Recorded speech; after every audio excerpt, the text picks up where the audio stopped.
Good evening, students. Good evening, guys. Now we'll continue from electrical resistance. ठीक है?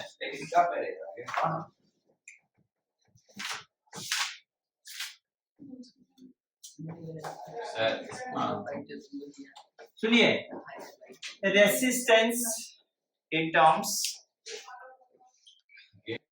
Electrical resistance पर सुनिए, तो इलेक्ट्रिकल रेसिस्टेंस देखो, वायर, हर एक वायर या कोई भी सरफेस एक ऑब्स्ट्रक्शन ऑफर करता है। ऑब्स्ट्रक्शन मतलब क्या होता है? बाधा या रुकावट, हम लोग हिंदी में बोलेंगे रुकावट। क्लियर? तो रुकावट कहाँ? जैसे हम लोग अगर सपोज कर डेली लाइफ में बात करें तो यहाँ से घर जाना, घर से यहाँ आना, यहाँ से स्कूल जाना, तो रास्ते में कहीं ना कहीं कोई ऑब्स्ट्रक्शन मिलता है, रुकावट मिलता है, डिफिकल्टी मिलती है, तो हमारे रास्ते में ऑब्स्ट्रक्शन है ना। तो जो मेटलिक वायर होगा ना, वायर, तो जब यहाँ इससे चार्ज फ्लो करेगी, यानी इलेक्ट्रॉन जब फ्लो होगा, तो इलेक्ट्रॉन के फ्लो के रास्ते में बहुत सारे इसके सरफेस जो होता है, मेटल का सरफेस ऑब्स्ट्रक्शन डालता है, रुकावट डालता है। समझ में आ रहा है? तो इस ऑब्स्ट्रक्शन को हम लोग रेसिस्टेंस बोलते हैं। ठीक है? और सिंस ये इलेक्ट्रॉन के लिए ऑब्स्ट्रक्शन है, इलेक्ट्रिकल रेसिस्टेंस, और electrical word mainly comes for electron, electron के लिए इलेक्ट्रिकल। क्लियर? समझ में आ रहा है? तो इलेक्ट्रॉन के फ्लो यानी कि चार्ज के फ्लो के रास्ते में, यानी कि ये जो वायर है, ये वायर इसका सरफेस एक ऑब्स्ट्रक्शन डालेगा, रुकावट डालेगा, that obstruction is called resistance। समझ में? यानी कि रेसिस्टेंस एकदम सिंपल टर्म में बोले तो रुकावट समझ लो, ऑब्स्ट्रक्शन, बाधा। Clear? So this is resistance. तो अगर हम डेफिनेशन लिखेंगे रेसिस्टेंस का सिंपल, तो पहले हम डेफिनेशन से स्टार्ट करते हैं, फिर हम क्लियर कर देंगे बाकी चीज। तो electrical resistance, it is the obstruction, it is the obstruction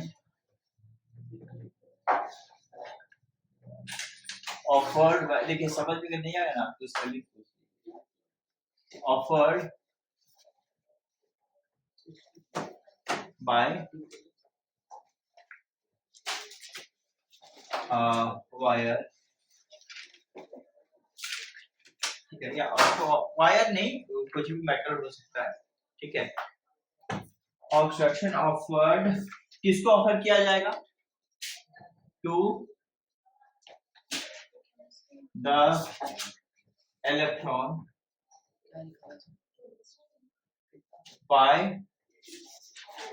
by metallic surface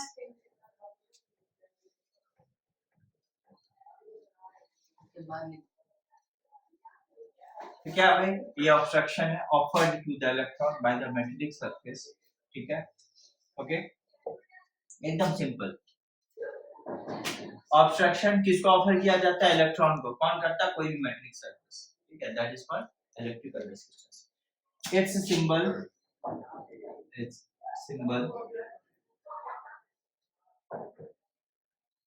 is ओम। ठीक है? क्या है सिंबल? ओम। ओम तो ऐसे होता है। हाँ, ओम। या इसको ऐसे ओम से लिख सकते हो, इस सिंबल से बेटर होगा। सॉरी, इसको चेंज कर लो, एक चीज लिखने में mistake. Its unit is ohm. Its unit ohm, OHM, and its symbol is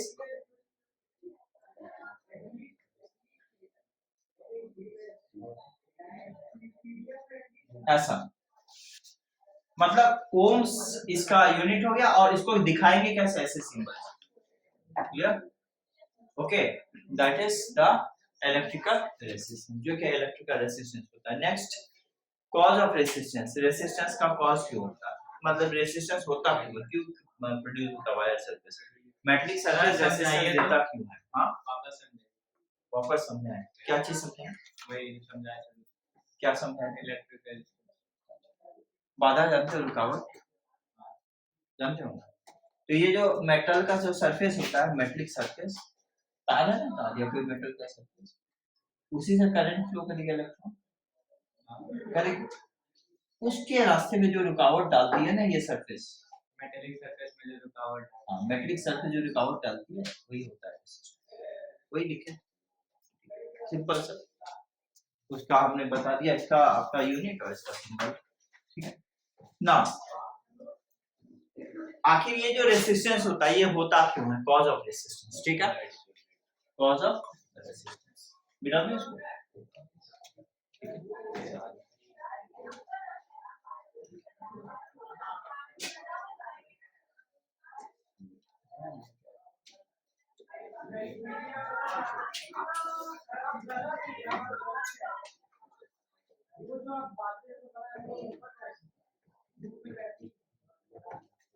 ठीक है, रेसिस्टेंस क्यों होता है।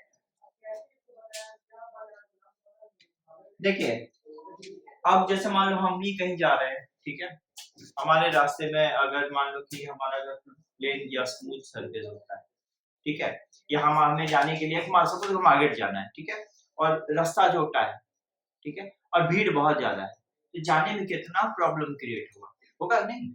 एक तो रास्ता छोटा है, उसमें भीड़ लगा हुआ है, कितना डिफिकल्टी फेस होगा। पर अगर मान लो ये रास्ता बड़ा सा ब्रॉड कर दे, हम खाली खाली करते हैं, तो कितना आराम से जा सकते हैं, यानी हमारे रास्ते में रुकावट कम पड़ेगी, ठीक है।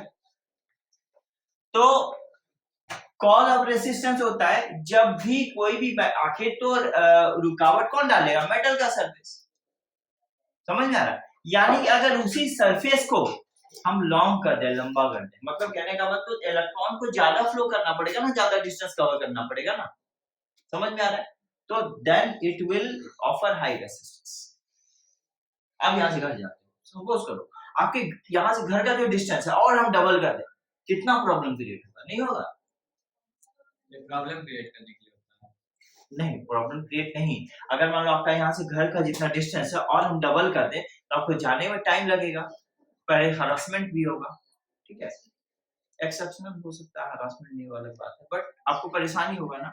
तो ये क्यों होगा, क्योंकि आप जब जाओगे तो कहीं ट्रैफिक, कहीं गाड़ी, कई सारा प्रॉब्लम क्रिएट होगा, कई सारे प्रॉब्लम को फेस करोगे, तो इसका मतलब that is resistance for you in your daily life.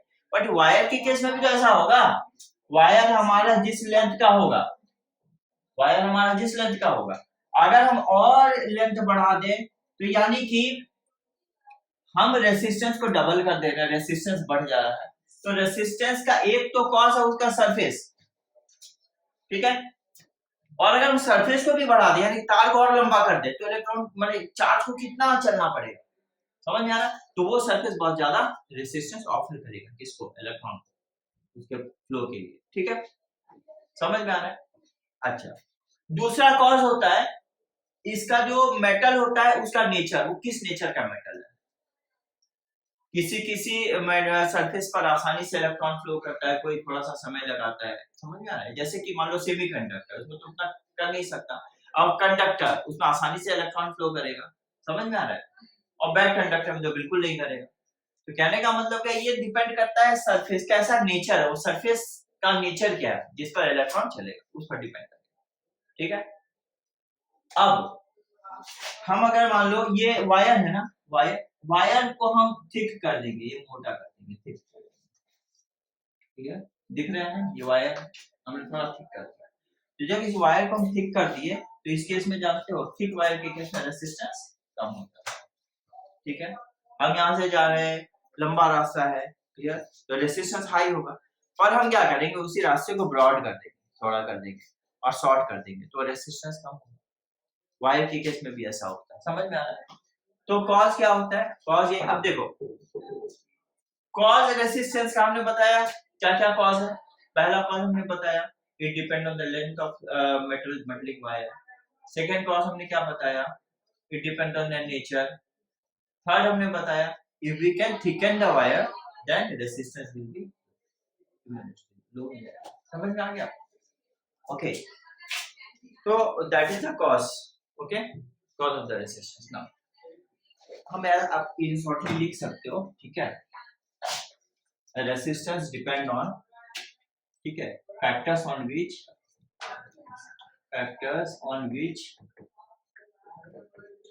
resistance of wire resistance y different. First, resistance दोनों रेजिस्टेंस ने लिखा है बोलिए फैक्टर इसी पर डिपेंड करेगा। फैक्टर मतलब क्या हो गया कि अगर मान लो कि हो गया ठीक है तो resistance is directly proportional to length of wire more the length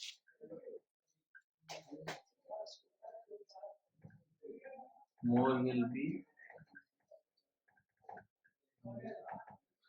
resistance। ठीक है। नंबर 2 रेसिस्टेंस सर देखिए क्या बोल रहा है सोएंगे डिपेंड हाँ उसका सोएंगे पढ़ाने का नहीं है सर now कोई resistance depend on indication nature of material।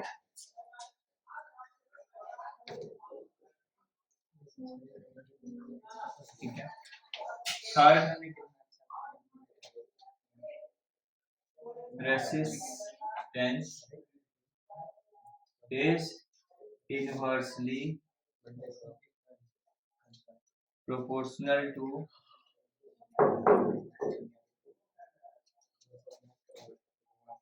area of cross section।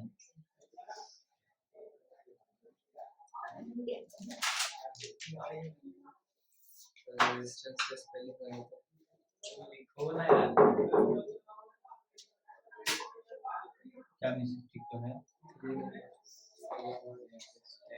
अरे थ्री में मैंने एस खाली का एस आई एस हो हाँ कुछ नहीं है, सॉरी कहाँ है थर्ड थर्ड नंबर अरे R E S I S होता है सर ओह बस छूट गया। आपको नहीं पता था नहीं अभी जाना तो हाँ बचपन से पढ़ाई नहीं यहाँ बैठ ना ओके क्लियर ना सर हाँ अरे यार मिसिंग होता है वो तो थोड़ा बहुत अपने से भी चेंज कर सकते आपको हो। बोले तो थे रहने दीजिए आप नर्सरी के बच्चों की तरफ चलो ठीक है कोई बात नहीं very good thank you so much. Resistance देखिए तो resistance is inversely proportional to the area of cross section है ना। अब डेफिनेटली जाहिर सी बात है यहाँ हमने एस लिखा यहाँ हमने एस लिखा अगर नहीं पता होता तो यहाँ भी नहीं लिखता यहाँ भी नहीं लिखता यानी कि यहाँ नहीं लिखा मतलब यहाँ मिस आउट हो गया तो आप चेंज दिस इज सेंस हो गया ये कंप्लीटेड।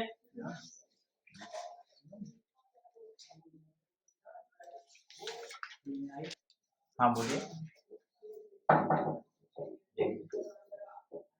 आप उल्टा कर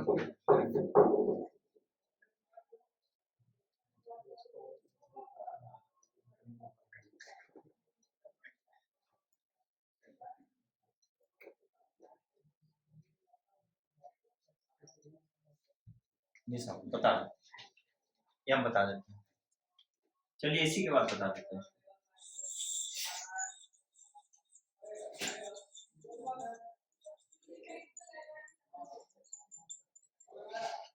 ओके सर ऑन है ये पूरा हाँ ऑन है ऑन है ऑन है सर ऑन है। देखिए अब एक फैक्टर ये होता है जैसे ये वायर है ठीक है अब इसको समझने के लिए छोटा सा ये लीजिए सपोज करो you are moving in the market.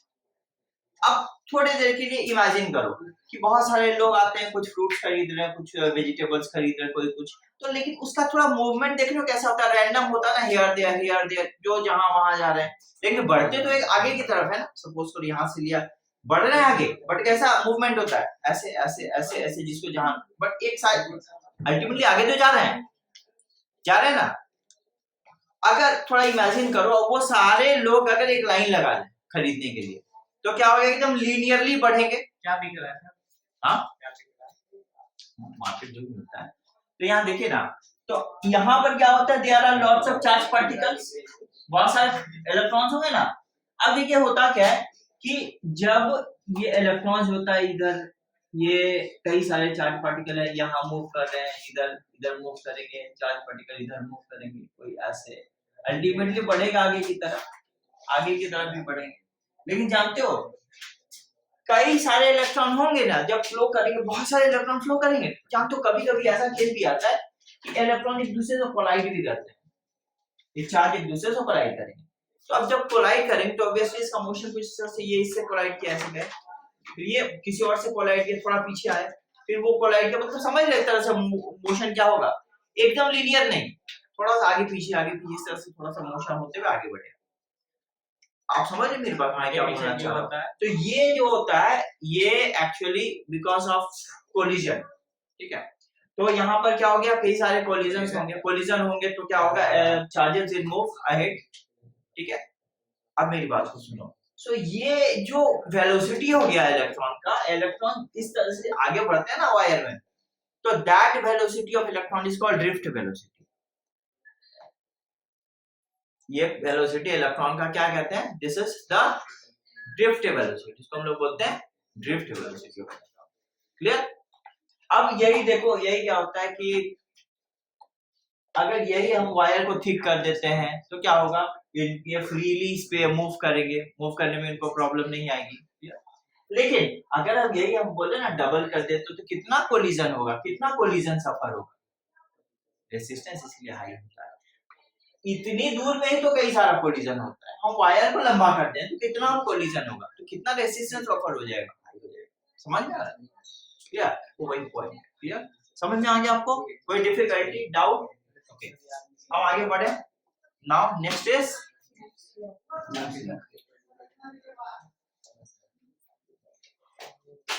Ohm's law, ठीक है। अब देखिए ओम्स लॉ,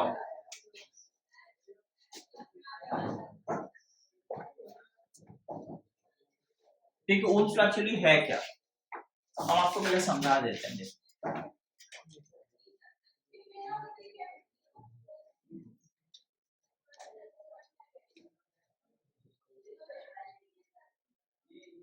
ठीक है, ये कंडक्टर है, इसका दो एंड है और किससे जुड़ा हुआ है, एक बैटरी से, ये सोर्स ऑफ करंट से जुड़ा है।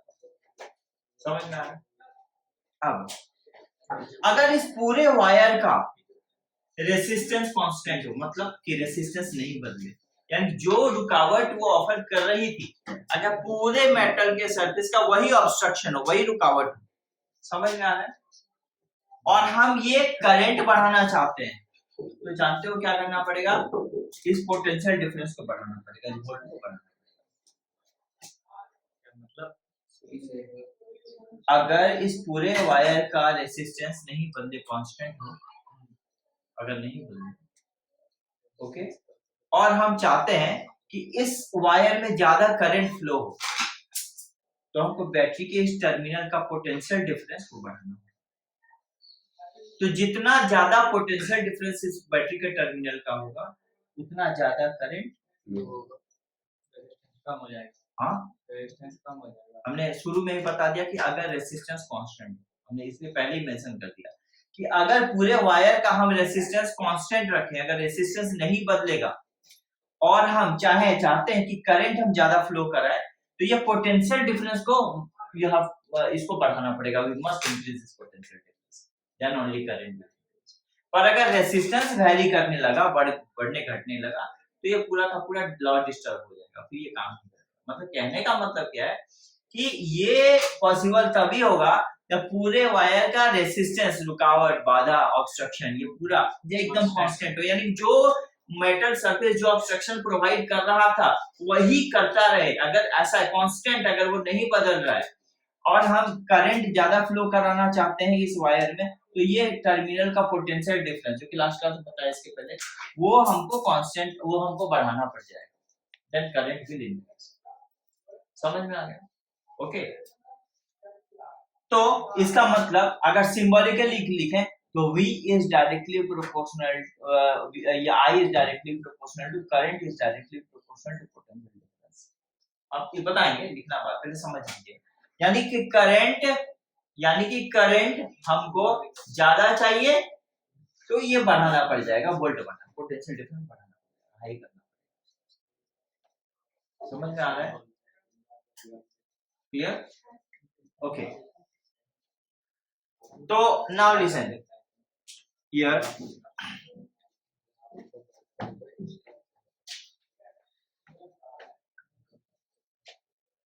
हम लिखेंगे if temperature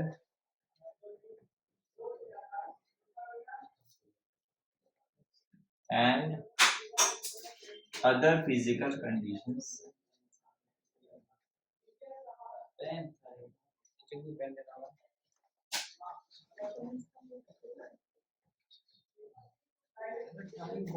remains, ठीक है, अदर फिजिकल कंडीशन, या फिर फिजिकल कंडीशंस में ये लिख सकते हो ब्रैकेट में, फिजिकल कंडीशन में लिखोगे resistance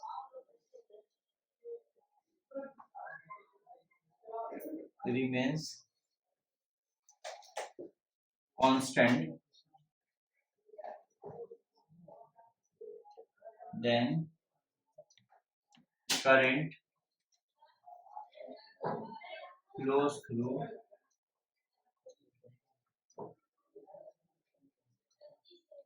wire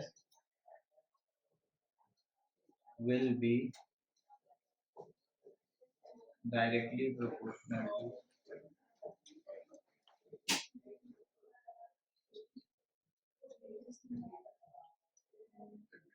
to potential difference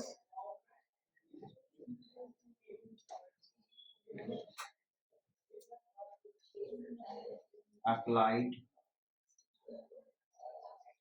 across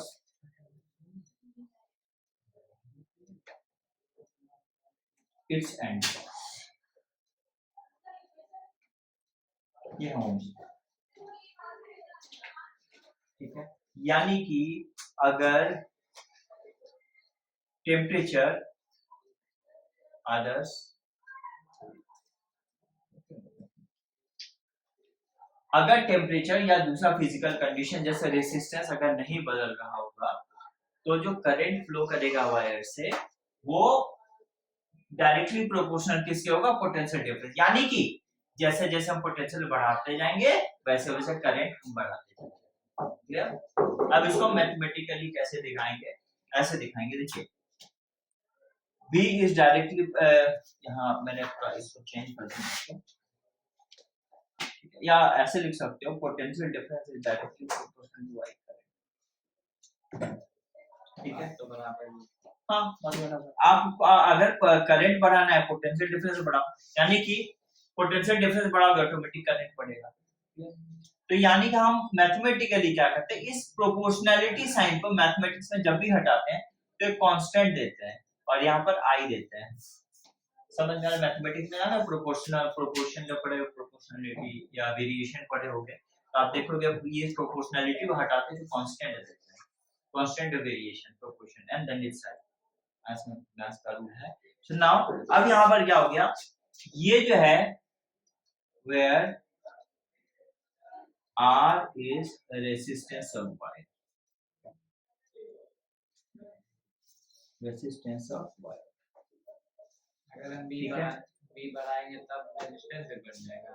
नहीं, अगर आप, हमने तो शुरू में बोल दिया कि रेसिस्टेंस आपका यहाँ कांस्टेंट रहेगा, मतलब अगर आप रेसिस्टेंस कांस्टेंट रखते हो और V बढ़ाते हो तो ऑटोमेटिक करंट बढ़ेगा। यानी कि रेसिस्टेंस कांस्टेंट रख के ज्यादा करंट जाता है तो आपको उसके टर्मिनल का पोटेंशियल डिफरेंस हाई करना पड़ेगा,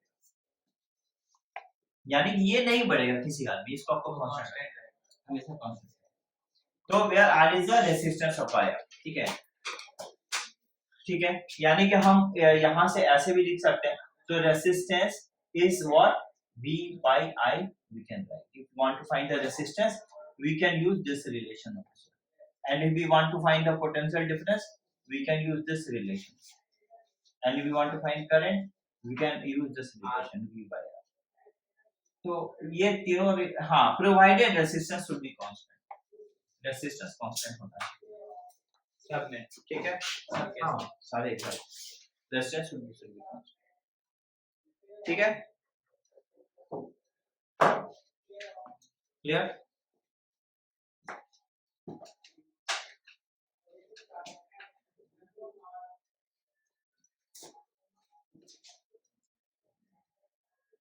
कोई डिफिकल्टी यहाँ पर, दिक्कत नहीं है, आगे बढ़ो, आगे बढ़ो, लिखेंगे, लिख रहे हैं, लिखो। अच्छा नाउ, अच्छा आप लोगों ने एक ये लिखा, हेडिंग लिखा होगा, वहां पर एक लिखा होगा फैक्टर्स अफेक्टिंग द रेजिस्टेंस, देखो है ना, उसमें हमने 3 फैक्टर बताया था। Resistance is directly proportional to the length of wire, मतलब वायर का लंबा लेंथ बढ़ाएंगे तो रेजिस्टेंस बढ़ेगा। फिर हमने लिखा था ये नेचर ऑफ मटेरियल पर डिपेंड करता है, वो भी लिखा था। थर्ड जो पॉइंट था वो हमने लिखा था एरिया ऑफ क्रॉस सेक्शन से इनवर्सली प्रोपोर्शनल होगा। एक पॉइंट मिस आउट हो गया, फोर्थ, वो उसमें इंक्लूड कर लो, वो हम आपको बताते हैं, ऐसे बोल देते हैं। Resistance of wire is directly proportional to temperature, मतलब जानते हो टेम्परेचर अगर बढ़ाओगे ना तो वायर का रेजिस्टेंस बढ़ता है, वो पॉइंट मिस आउट हो गया तो इंक्लूड कर लो। तो resistance of wire is directly proportional to temperature, ठीक है। हाँ, टेम्परेचर बढ़ाएंगे लेंथ बढ़ेगी, ऑब्वियसली लेंथ बढ़ेगी तो रेजिस्टेंस बढ़ जाएगा। हाँ, नहीं तो मेल्टिंग पॉइंट तक नहीं, अगर आप मेल्टिंग पॉइंट तक जाओगे तब ना मेल्ट करेगा, हम मेल्टिंग पॉइंट तक नहीं करेंगे तब तो क्या होगा, लेंथ ही बढ़ेगा। मेल्टिंग पॉइंट रीच करेगा तब पिघलेगा, यस उतनी दूर नहीं जाएंगे, उससे कम गर्म करेंगे, ओके समझ में आ गया, यस